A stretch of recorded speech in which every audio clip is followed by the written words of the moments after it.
Hello everyone, हाय। तो कैसे हैं आप सभी लोग? आशा करती हूँ आप सभी लोग बहुत अच्छे होंगे, अच्छे से आपकी तैयारी चल रही होगी।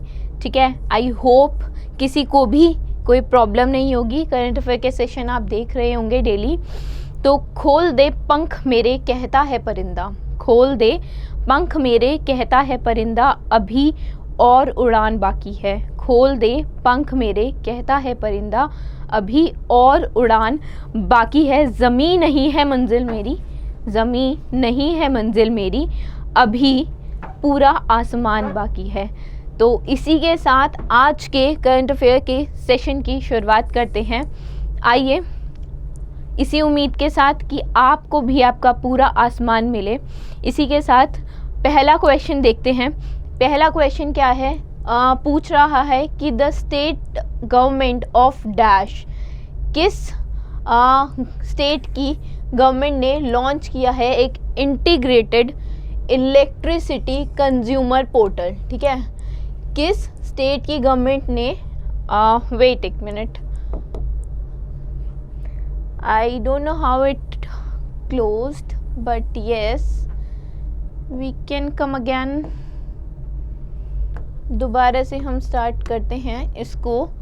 सो just be there and wait for just 1 minute. ठीक है, 1 मिनट दीजिए मुझे। हाँ देखो, पूछ रहा है किस राज्य की सरकार ने लॉन्च किया है इंटीग्रेटेड इलेक्ट्रिसिटी कंज्यूमर पोर्टल। ठीक है, इलेक्ट्रिसिटी कंज्यूमर पोर्टल अभी सितंबर 2023 में लॉन्च किया है हिमाचल प्रदेश की सरकार ने। ठीक है, हिमाचल प्रदेश की सरकार ने ये कब लॉन्च किया है? हिमाचल प्रदेश में ही लॉन्च किया है।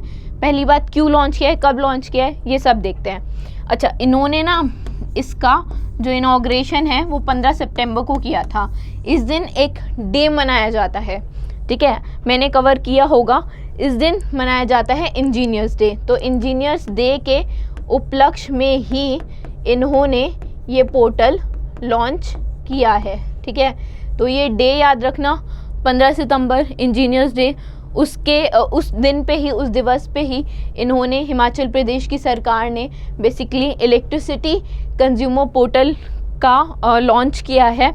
ठीक है, पेपरलेस वर्क हो, ताकि बिल अगर आपको भरना है या कोई भी काम करना है, एनरोल करना है, न्यू कनेक्शन लेना है, तो सारे काम आप पेपरलेस ऐप के थ्रू हो जाएंगे। ठीक है, पोर्टल के थ्रू हो जाएंगे इलेक्ट्रिसिटी बोर्ड के। ठीक, तो इसलिए बेसिकली देखो, they will streamline administrative process, भी वो स्ट्रीमलाइन करेंगे। जो उनका खुद का एडमिनिस्ट्रेटिव प्रोसेस है वो भी स्ट्रीमलाइन करेंगे, और जितने भी सर्विसेज प्रोवाइड की जाती है इलेक्ट्रिसिटी बोर्ड द्वारा वो लोग उसको भी स्ट्रीमलाइन करेंगे। अगर बात करूं ग्रीन एनर्जी स्टेट की, तो ये इन्होंने इसके तहत ही इन्होंने ग्रीन एनर्जी स्टेट बनाना है हिमाचल प्रदेश को 2026 तक। उसका ही एक बेसिकली पार्ट है ये इनिशिएटिव। ग्रीन एनर्जी स्टेट बनाने का ही एक पार्ट है।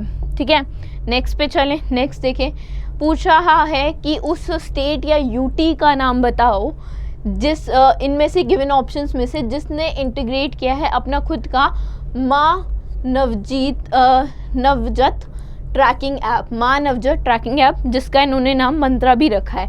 अगर मंत्रा भी आए, M capital small a then N capital T capital R A, Mantra माँ नवजत ट्रैकिंग ऐप। ठीक है, बर्थ रजिस्ट्रेशन के लिए। अब क्या कर सकते हैं ना, अच्छा, एक किया किसने है? ये यूपी की सरकार ने किया है। ठीक है, तो जो ए आंसर होगा बिल्कुल करेक्ट होगा। यूपी की सरकार ने क्या किया है, अब आप खुद से, लाइक ये पहला स्टेट बन गया है यूपी, कि आप सेल्फ रजिस्टर कर सकते हो। ठीक है, और आप माँ का एनरोलमेंट नंबर या कुछ भी जो प्रोवाइड किया जाएगा हॉस्पिटल द्वारा, उसके थ्रू आप एनरोल करके सर्टिफिकेट निकलवा सकते हो। ठीक है, तो UP will be the first state to do that birth registration में। ठीक है, तो यूपी की गवर्नमेंट ने, जैसा मैंने बताया, माँ नवजत बर्थ रजिस्ट्रेशन सिस्टम के लिए एक ऐप लॉन्च किया है। ये इमीडिएट इशू करेगा, क्योंकि आप एनरोल करोगे और वो इशू कर देगा, तभी तुरंत की तुरंत ही बर्थ सर्टिफिकेट को, बर्थ रजिस्ट्रेशन सर्टिफिकेट को न्यूबॉर्न्स के केसेस में, राइट। ये पहला ऐसा है, उत्तर प्रदेश पहली ऐसी स्टेट बनी है जिसने ये automatic birth registration, in short आप एनरोल करोगे और वो सर्टिफिकेट ऑटोमेटिकली ऐप के थ्रू ही आपको प्रोवाइड कर देगा, ठीक है। अगर मंत्रा ऐप की बात की जाए तो यूएनडीपी और यूएनडीपी नहीं, उत्तर प्रदेश सरकार के साथ यूनिसेफ, ठीक है, यूनिसेफ के सपोर्ट के साथ उत्तर प्रदेश सरकार ने, यूपी गवर्नमेंट ने इसको बनाया है, डेवलप किया है इस ऐप को, मंत्रा ऐप को, ठीक है। किसने डेवलप किया है? यूपी सरकार ने किया है, बट यूनिसेफ के सपोर्ट के साथ, ठीक है। आगे चलें, आगे देखें। नेक्स्ट क्वेश्चन है अपूर्वा चंद्रा, कौन है ये? सेक्रेटरी हैं ministry of information and broadcasting के, ठीक। अब क्वेश्चन क्या है? क्वेश्चन है इन्होंने एक ई बुक लॉन्च की है, किस पे की है?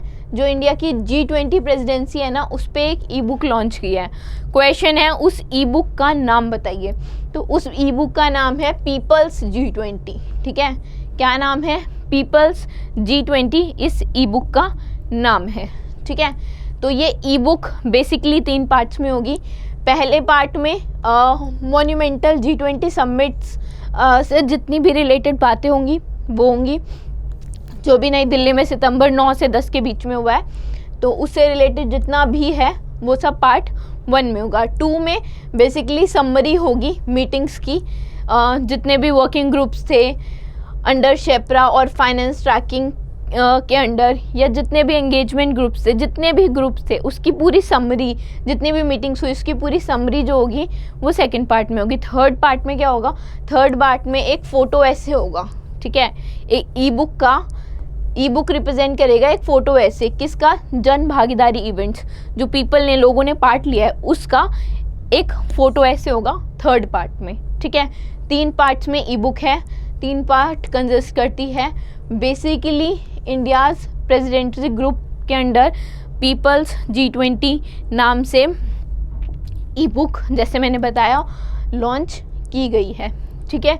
समझ में आया? 3 पार्ट्स में है, ठीक। पीपल्स G20 नाम से ई बुक है, ठीक। आगे चले, देखो international shooting sport federation ISSF में जो राइफल पिस्टल कैटेगरी में वर्ल्ड कप जीता है अभी, ठीक, 2 इंडियन शूटर्स ने। अब पूछ क्या रहा है? ये हुआ ब्राज़ील रियो डी जेनेरियो में हुआ है, ठीक है। क्वेश्चन दूसरी तरह से पूछ सकता है, कहाँ हेल्ड हुआ particular rifle pistol world cup ISSF, तो ये प्लेस भी पूछ सकता है। अभी क्या पूछ रहा है? इस टूर्नामेंट में जो इंडिया है उसने इंडिया कौन से पायदान पे रहा और कितने मेडल्स थे, इंडिया ने कितने मेडल बैग किए, कितने मेडल हासिल किए। इंडिया जो रहा वो रहा 5वें पायदान पे, ठीक है, और इंडिया को 2 मेडल्स मिले हैं।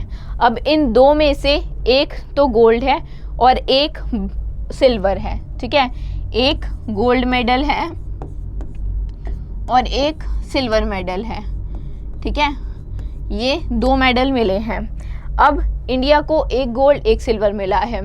5वें नंबर पे इंडिया है, तो पहले नंबर पे कौन है? फर्स्ट पे जो है वो है इटली, ठीक है। फर्स्ट पे है इटली। सेकंड पे कौन है? सेकंड पे है चाइना, ठीक है। सेकंड पे है चाइना। थर्ड पे है हंगरी, ठीक है। थर्ड पे कौन सी कंट्री है? हंगरी है, ठीक है। ढंग से लिख देती हूँ मैं। थर्ड पे है हंगरी, ठीक। फर्स्ट पे है इटली, सेकंड पे है चाइना, ठीक। 5th पोजीशन किसको मिली है? इंडिया को मिली है।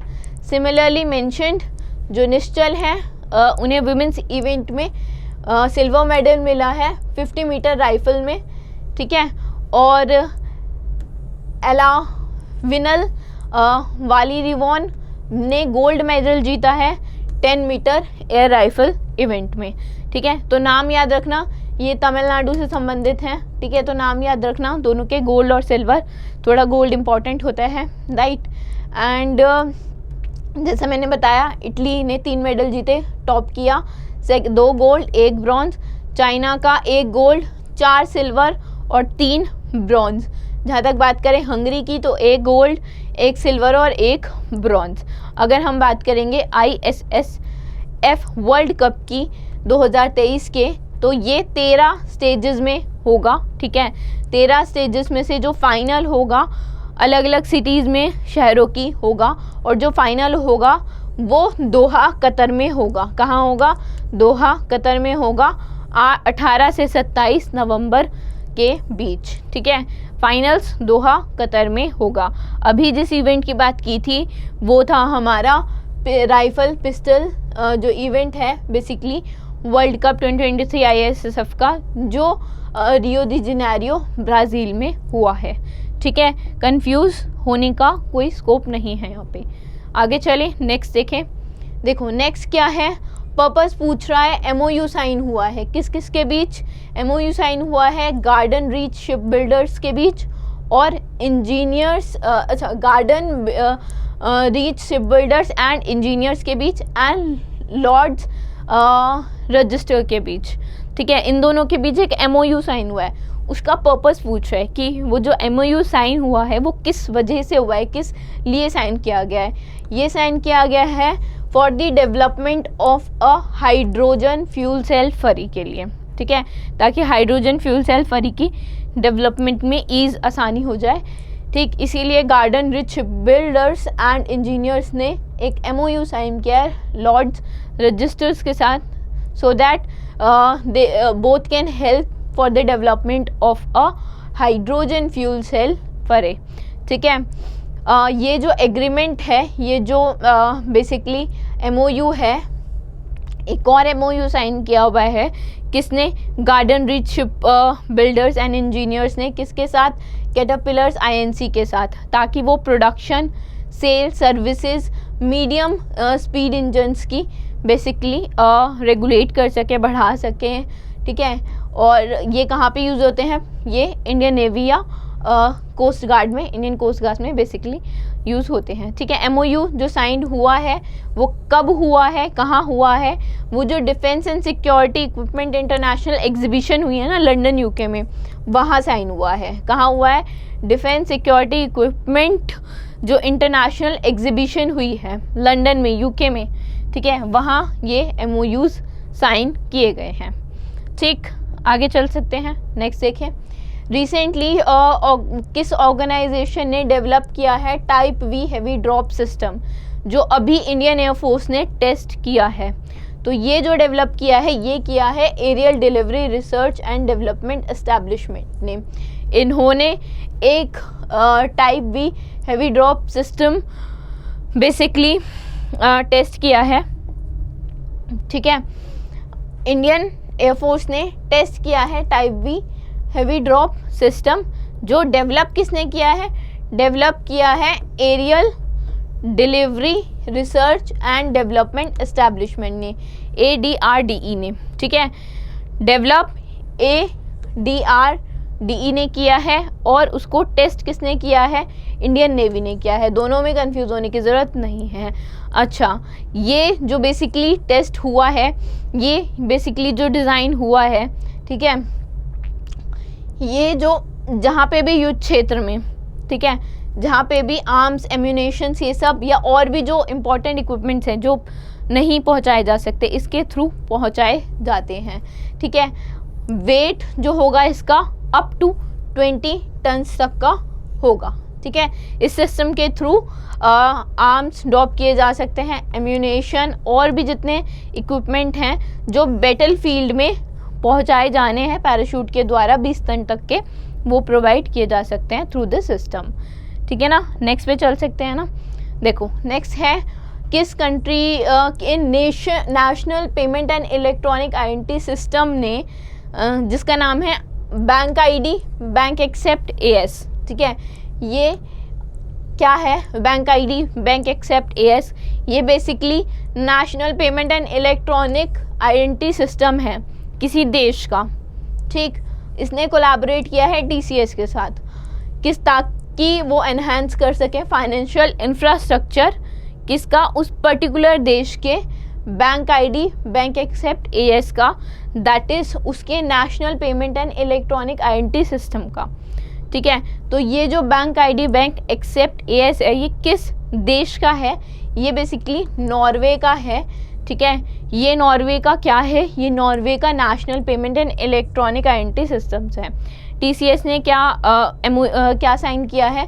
टीसीएस ने basically you can say collaborate किया है नॉर्वे के Bank ID bank accept AS के साथ, ताकि दे विल सेटअप एक कमांड सेंटर सेटअप करेंगे नॉर्वे में ही ये लोग, ठीक है, टीसीएस, और ये एनहेंस करेगा resilient security and availability of the countries important financial infrastructure.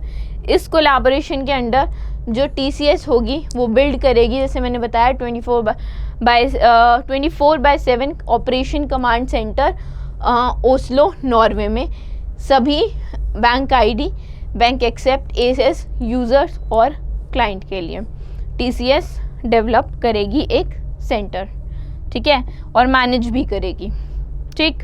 Next पे चलें, नेक्स्ट देखें, which of the following description given below relates to the sustainable development goal SDG 17। अब ऐसा क्वेश्चन क्यों आया? ये तो स्टैटिक का बनता है कि SDG 17 पूछ रहा है, सस्टेनेबल डेवलपमेंट गोल 17 क्या है वो पूछ रहा है, क्योंकि एक MOU साइन हुआ है।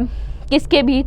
MOU जो साइन हुआ है वो ISO और UNDP के बीच में साइन हुआ है, ठीक है। ISO क्या है? ISO है इंटरनेशनल स्टैंडर्ड ऑर्गेनाइजेशन, UNDP आपको पता ही है, यूनाइटेड नेशन डेवलपमेंट प्रोग्राम, ठीक। अब जो MOU साइन हुआ है वो इससे रिलेटेड है। तो जो पहले आंसर देख लेते हैं, SDG सस्टेनेबल डेवलपमेंट गोल 17 रिलेट करता है पार्टनरशिप फॉर द गोल्स के लिए, ठीक है। SDG 17 relates to partnership for the goals. अब बात करते हैं कि ये क्वेश्चन क्यों पूछा गया, क्योंकि इंटरनेशनल ऑर्गेनाइजेशन फॉर स्टैंडर्डाइजेशन, ठीक है, इंटरनेशनल ऑर्गेनाइजेशन फॉर स्टैंडर्डाइजेशन और UNDP ने साइन किया है एक स्टेटमेंट ऑफ इंटेंट, ठीक है, to use international standard as tool, ताकि वो इंटरनेशनल स्टैंडर्ड्स जितने भी हैं वेइंग के लिए उसको यूज़ कर सकें एक टूल की तरह for advancing the achievement of sustainable development goals, ठीक है। ये पार्टनरशिप बेसिकली की गई है to develop the first international standard for the SDG basically, and it is based on UNDP's SDG impact standard and that relevant ISO standard, ठीक है। ये partnership जैसा बताया SDG 17 के साथ लाइन अप है, इसीलिए स्टैटिक का क्वेश्चन बना के ऐसे क्वेश्चंस भी पूछे जाते हैं। तभी होता है कि स्टैटिक कहाँ से ड्राइव होता है, स्टैटिक ऐसे ही करंट अफेयर से पूछ लेते हैं, ठीक है। तो SDG 17 की बात हो रही थी इस स्टेटमेंट ऑफ इंटेंट में, ठीक है, जो ISO और UNDP के बीच में भी, तो इसलिए क्वेश्चन ऐसे बन सकता है कि आपसे SDG 17 के बारे में पूछ लिया जाए, ठीक है। नेक्स्ट पे चलें, तो देखो नेक्स्ट है हमारे union minister for skill development and entrepreneurship के जो हैं धर्मेंद्र प्रधान जी, इन्होंने लॉन्च किया है skills on the wheel initiative, ठीक है। ये इन्होंने किसके कोलैबोरेशन में बेसिकली इनिशिएट किया है? इन्होंने किया है national skill development corporation, that is NSDC के कोलैबोरेशन के साथ इन्होंने स्किल्स ऑन व्हील करके एक इनिशिएटिव लॉन्च किया है। और इंडसलैंड बैंक भी है, ठीक है, दो हैं, एक तो इंडसलैंड बैंक और दूसरा that is national skill development corporation, ठीक है, और दूसरा कौन है? इंडसलैंड बैंक, ठीक है। IB मैं यहाँ लिख देती हूँ शॉर्ट में। इन दोनों का बेसिकली कोलैबोरेशन है, ठीक। तो पूछ रहे इस कोलैबोरेशन में कितने यूथ, कितने युवा, कितने हज़ार युवा होंगे एम्पावर्ड ओवर 500 ईयर्स, 5 साल की अवधि में कितने हज़ार युवा एम्पावर होंगे? तो ये होंगे 60,000, ठीक है। डी जो आंसर है वो बिल्कुल करेक्ट है। 60,000 युवा जो हैं उनको सशक्त किया जाएगा जो रूरल बैकग्राउंड से बिलोंग करते हैं, या ताकि अगर बेसिकली स्किल होगी ना तो दे कैन अर्न बेटर, ठीक है। अगर आप उतने एजुकेटेड भी नहीं हैं, स्किल भी नहीं है, तो आपको अर्न करने में प्रॉब्लम होगी, ठीक है। इसीलिए 60,000 युवाओं को 5 साल के अंतराल में बेसिकली एम्पावर किया जाएगा ताकि वो अपनी लाइवलीहुड जो अपनी जीवन शैली है उसमें थोड़ा सा सुधार ला सकें। अगर वो कोई भी स्किल में ट्रेंड हो जाते हैं तो ये काम वो कर सकते हैं, ठीक है। कस्टमाइज बस with retrofitted tools will promote. अच्छा, स्किल ऑन व्हील का क्या मतलब है कि बसेस, जो कस्टमाइज बसेस होंगी, ठीक है, रेट्रोफिटेड टूल्स के साथ, and it will promote skill India mission. Skill India mission को भी ये प्रमोट करेगा, जो इनिशिएटिव लिया गया है स्किल ऑन व्हील्स, ये इस स्किल इंडिया मिशन को बेसिकली क्या करेगा, प्रमोट करेगा, ठीक है। स्किल इंडिया मिशन की अगर बात करें आत्मनिर्भर की, 2015 में इसको लॉन्च किया गया था ताकि लोग, जो भारत में लोग हैं, वो क्या बन सकें, आत्मनिर्भर बन सकें, ठीक है, इंडिपेंडेंट बन सकें, ठीक। तो नेक्स्ट क्वेश्चन पे चलते हैं। नेक्स्ट क्वेश्चन है, किस इंडियन स्टेट ने इनॉग्रेट किया है मुख्यमंत्री कृषक मित्रा योजना, ठीक है।